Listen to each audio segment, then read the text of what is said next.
Now, we all had a good laugh at Chelsea this summer's transfer window because it just seemed to be an endless string of transfers that were way overvalued and really did make no sense. Alongside appointing Enzo Maresca, who'd won the championship last year, it just felt like this was going to be a recipe for disaster. In the early stages of the season as well, it felt like that was actually going to be the proof in the pudding. But now, a couple more games into the league, we've started the European campaign as well. It actually feels like Chelsea have really got their act together, and all the headlines are being made by Cole Palmer being seemingly the one-man show, as it were, in terms of the goal contributions that he's producing. But for me, Chelsea are much, much more than just a Cole Palmer show, and they are really showing that they have got a foundation in place where it might not be too long from now, we're looking at the Premier League table and seeing Chelsea in the nosebleed positions, and everyone will be thinking, how did they manage that? In the video today, we're going to have a look at the green shoots of progress that Chelsea have already made in this opening section of the season. As we look at the fixtures that are yet to come, this is going to be for them as well a real eye of the storm in terms of the fixture list pile up that they've got coming, which will determine really how successful they're going to be over the season as a whole, and especially this formative period of the season under Enzo Maresca. At any point in the video, if you do laugh, you learn, you like something or whatever, please do like and subscribe to the channel for more content like this, and get into the comment section in this video and let me know what your big takeaway is from watching Chelsea over the first half a dozen games of the season or so. If they met your expectations, if they went above it, that's the sort of thing I'm looking to see in the comments on this one. And yeah, let's just get stuck straight into it. Because coming out of the transfer window, I'm not too sure if we've fully updated this with some of the guys that did end up going out on loan and some other transfers and all the rest of it. But going through the transfer window, building up the tactics board, it was really hard to see exactly how this squad was going to shape out.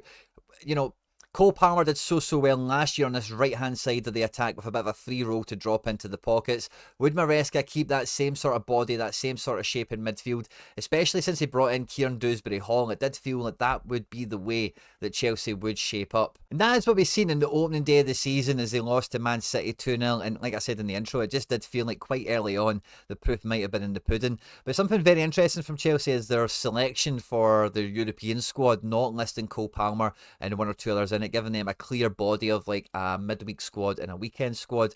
But after they've played Servette, after they've played Man City, a real clear shape and tactics on the pitch, as well as how to get the best out of Cole Palmer in this latest iteration of Chelsea, becomes a lot more apparent as we see him move centrally and been flanked by the likes of Madueke, of Pedro Neto, Jadon Sancho coming into this picture as well, with the ever-present Nico Jackson in attack starting to get some sort of scoring form on the go before playing against Brighton, where he did miss like 2 or 3 sitters. It was actually a great match to watch. Chelsea v Brighton was very entertaining for the neutral, end-to-end stuff, and it was a bit of the Palmer show on the day. But the biggest change that we've seen at Chelsea, that's seen them beat Wolves 6-2, which is no mean feat, let me tell you.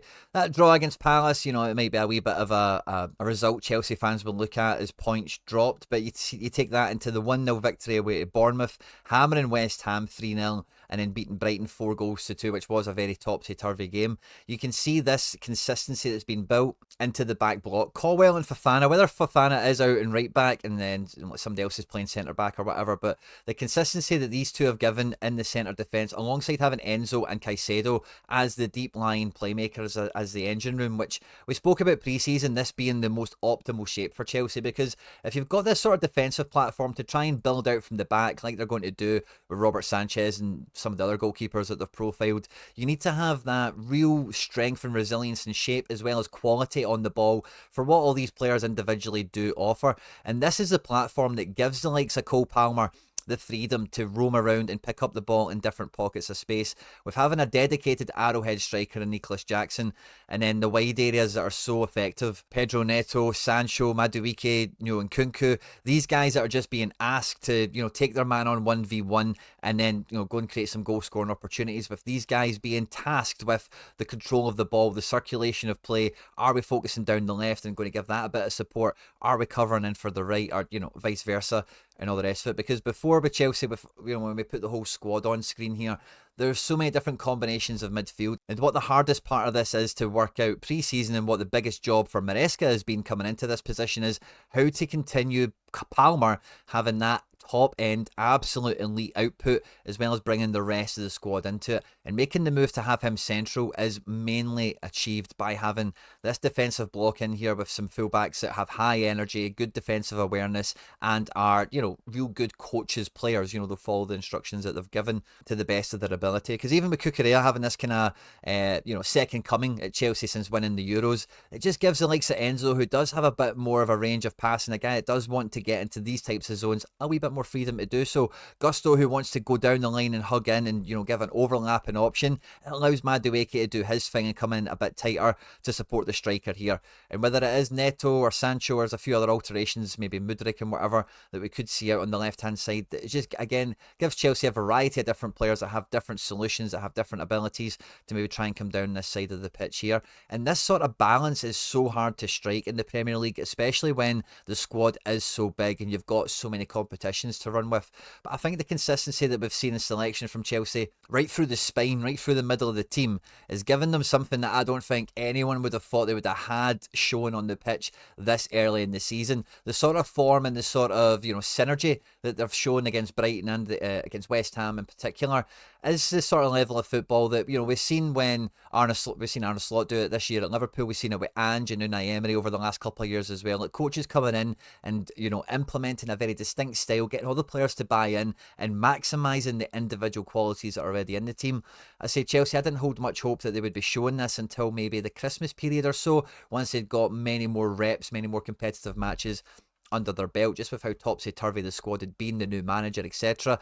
And really, I think they're way ahead of the game, Chelsea. And when you see the way that they're playing, and the most impressive thing about it is the shape and the quality of Palmer that kind of gets maximised from this is all fantastic, right? But when you actually watch them and you see the subs that they're making, and when you see the absolute duality that they've got to play two different squads for midweeks and weekends, they are top 4, maybe top 3 on paper squads in terms of value, average age, all that kind of stuff generally anyway.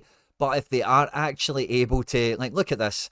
After the Man City game, they lost that game at Servette, but that was kind of pointless anyway, wasn't it? But 2-0, 6-2, 1-1, 1-0, 3-0, 4-2.